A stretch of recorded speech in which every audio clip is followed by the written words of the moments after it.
All India Radio presents Morning News.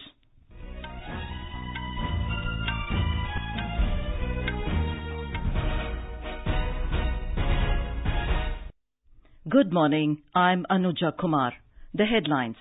India and Tajikistan signed several MOUs in the fields of agriculture, space technology and disaster management.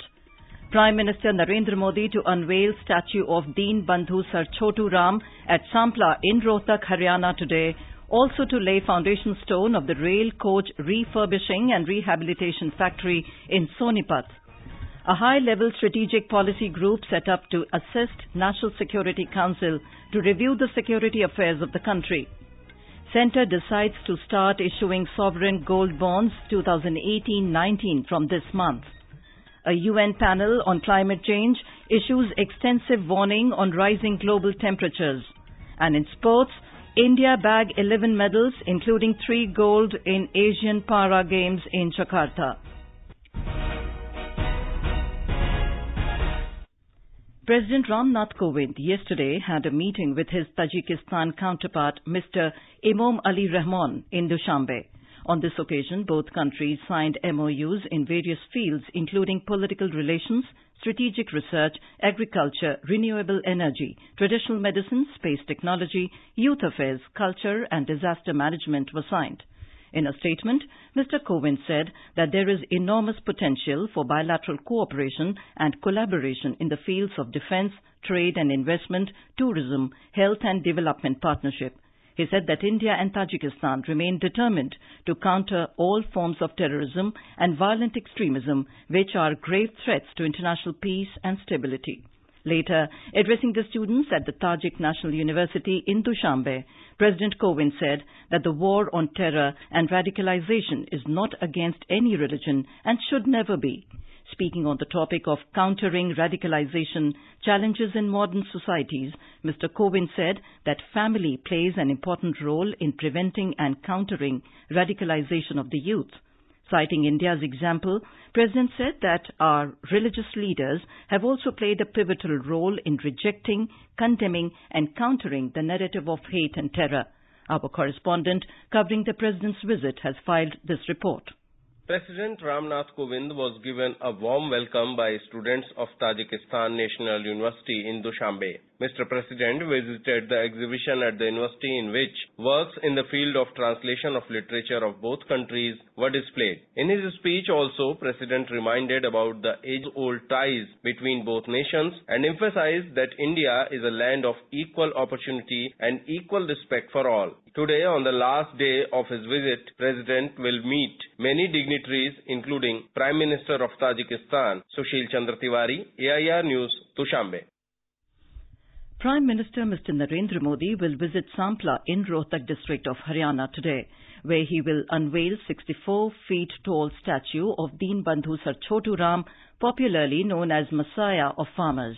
According to official sources in Chandigarh, Prime Minister will also address the Deen Bandhu Smriti rally at Sampla.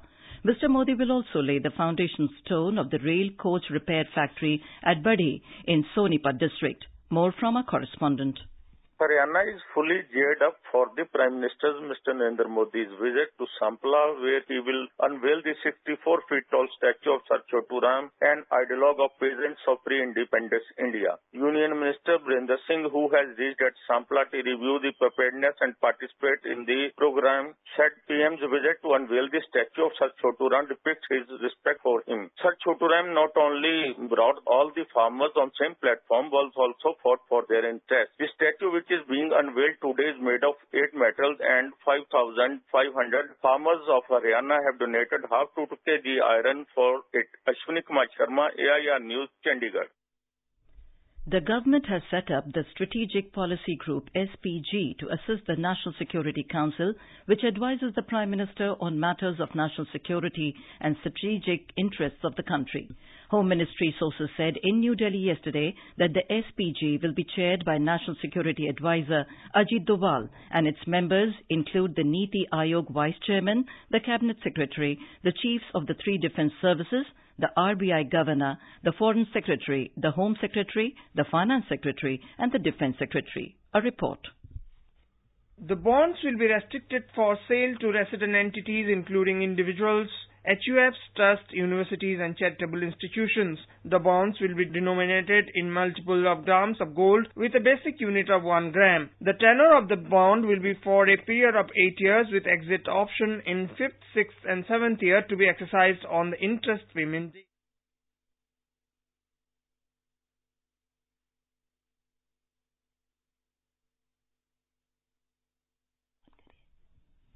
In Madhya Pradesh, the Election Commission is establishing 500 pink booths in the state for the assembly election. Our correspondent reports that elections in the state are going to take place on November 28th. Crore 3,34,260 voters are registered in the voter list of the state. Voter slips in Braille language will be distributed for disabled voters, while voting will be conducted by ballot paper with barcode in the electronic form for around 58,000 service voters. Candidates are required to submit affidavit with complete details of cases registered against them, if any, along with the filing of nomination. It is mandatory to fill all the column of the form. An expenditure limit of rupees 28 lakh each has been fixed per candidate of assembly election. Sanjeev Sharma, AIR News, Bhopal. Gujarat Chief Minister Vijay Rupani has condemned the recent attacks on the migrants from Bihar and Uttar Pradesh living in the state. The Chief Minister has assured adequate security and full protection to them. Speaking to media persons at Rajkot yesterday, Mr. Rupani said that miscreants indulging in attacks have been arrested within hours. More from our correspondent.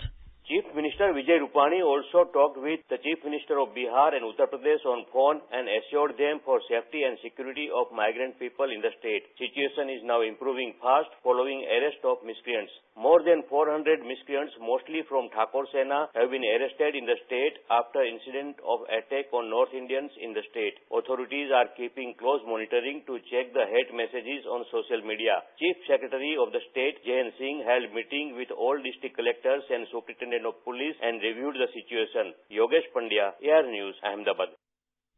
This is All India Radio giving you the news. For quick news updates round the clock, follow us on our Twitter handle at AIR News Alerts.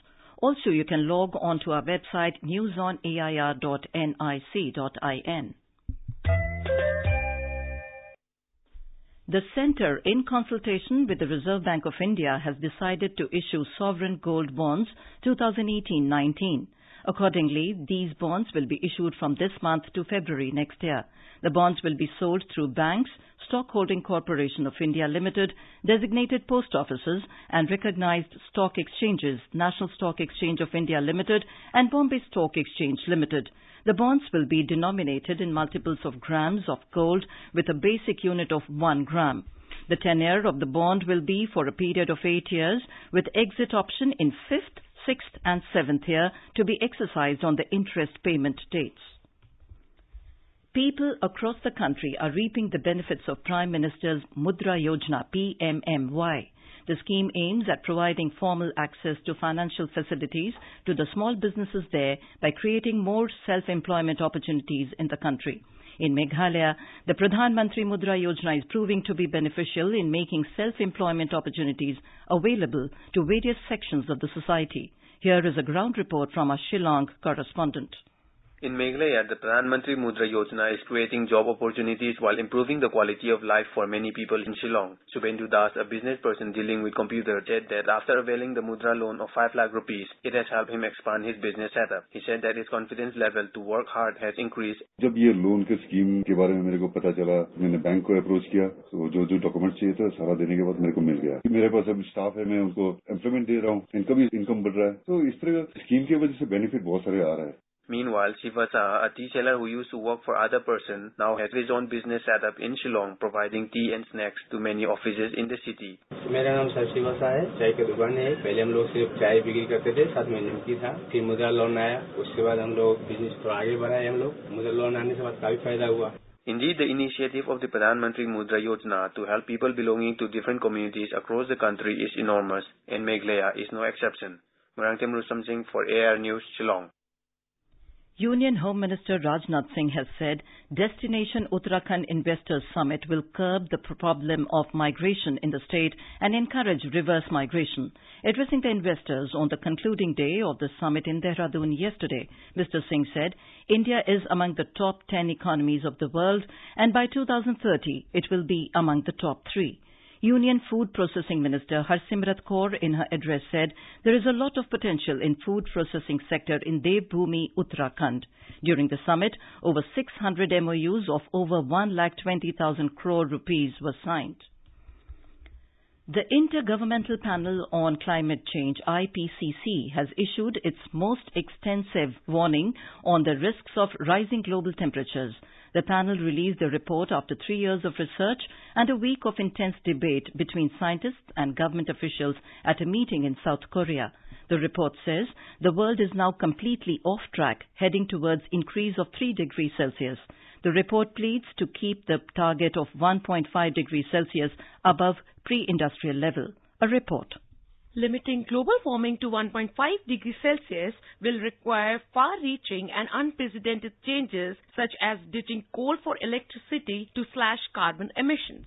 One of the key messages that comes out very strongly from this report is that we are already seeing the consequences of 1 degree Celsius of global warming through more extreme weather, rising sea levels and diminishing Arctic sea ice, among other changes. Report said that India is one of the most vulnerable countries for extreme weather events. This is Tanvi Nirupbhardwaj for the News Desk. Army Commanders Conference will begin in New Delhi today. During the week-long conference, a large number of issues ranging from operational, administrative, logistics and human resources will be discussed. The last Army Commanders Conference was held in April this year. Javelin thrower Sandeep Chaudhary produced a stunning world record effort as India bagged 11 medals, including 3 gold on a productive day at the Asian Para Games in Jakarta yesterday. Chaudhary clinched India's first gold of the Games in the men's category before middle distance runner Raju Rakshita in women's 1500 meters and swimmer Jadav Suyash Narayan in men's 50-meter butterfly added the yellow medals later on the second day of competitions. And now for an overview of today's newspapers, it's over to Sarabjit Kaur. Thank you, Anuja. Almost all the newspapers have covered the report about more than 5,000 migrant people working as casual labourers and daily wage earners fleeing, fearing violent attacks on them amidst unabated incidents of violence targeting migrants in North Gujarat districts. Migrants flee amidst violence in North Gujarat, writes The Hindu, while the DNA reports, migrants crisis, Gujarat industries stare at losses. Hindustan Times adds, Gujarat Bihar CM's appeal for calm, extra forces out. The news of an engineer being held for leaking BrahMos info to Pakistan has also been covered by all the newspapers today. The Pioneer writes, Pak ISI mole in BrahMos held, money-trapped engineer used to pass info to fake FB IDs. Claiming that the original PIL plea on Sabrimala was filed by non-believers, The Hindu reports of 3 petitions challenging the Sabrimala ruling in the Supreme Court. PMO Health Ministry on Zika watch as 22 test positive in Rajasthan is a headline in the Times of India, writing about increasing numbers of Zika cases detected in Jaipur. The Economic Times, under the headline Alphabet shuts Google Plus after 5 lakh users' data breach, feared repercussions of disclosing to public, reports Google will shut down the consumer version of its social network Google Plus. And finally, come January 2019, and the Kumbh Mela will have a volunteer force of ex-servicemen called the Ganga Task Force to help with crowd management and also in keeping the river clean and pollutants-free at the main site at Prayag, is a story covered in the Pioneer. And with that, it's back to you, Anuja. Thank you, Sarabjit. And now, before we end the bulletin, the headlines once again. India and Tajikistan signed several MOUs in the fields of agriculture, space technology and disaster management. Prime Minister Narendra Modi to unveil statue of Deen Bandhu Sir Chotu Ram at Sampla in Rohtak, Haryana today, also to lay foundation stone of the rail coach refurbishing and rehabilitation factory in Sonipat. A high-level strategic policy group set up to assist National Security Council to review the security affairs of the country. Centre decides to start issuing sovereign gold bonds 2018-19 from this month. A UN panel on climate change issues extensive warning on rising global temperatures. And in sports, India bagged 11 medals, including 3 gold in Asian Para Games in Jakarta. And with that, we end the morning news. Have a nice day.